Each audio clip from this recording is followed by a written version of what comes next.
د بلخ ولایت د اداري اصلاحاتو ملکی خدمتونو ریاست له څه مودې راهیسې هڅه کوي چې په اماراتي ادارو کې د ښوونیزو او مسلکي پروګرامونو په لار اچولو سره مثبت بدلون راولي او همدارنګه د دولتي کارکوونکو د کاري مهارتونو او چلند د ښه والي په موخه د مسلکي زده کړو زمینه برابره کړي. د بلخ ولایت د اداري اصلاحاتو ملکی خدمتونو یو تن مسؤل دغه ښوونیز پروګرام د اهمیت او تنظیم په اړه څرګندونې وکړې او ویل چې د اماراتي دفترونو د کارکوونکو د کاري وړتیا او چلند د لوړولو په موخه عملی سمینارونه پیل کړي دي.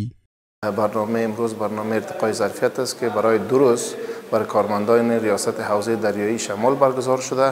روی موضوعات اساسات اداره و مدیریت، راهنمود تنظیم امور دفترداری، کتاب وارده و صادره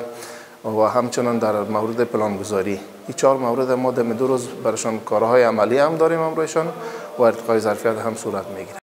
په ورته وخت کې د هیواد په شمال کې د سیندیزي حوزې عمومي رئیس دغه پروګرام جوړیدل د خپل دفتر د کارکوونکو د فکري مهارتونو او خلاقیت په لوړولو کې ارزښتناک وبلل او دغه پروګرام تنظیمول مهم وبلل. دغه ورکشاپ په دې مورد په دې هدف باندې دایر شو چې په دې سره زموږ د کارمندان د ارتقاء ظرفیت یعنی د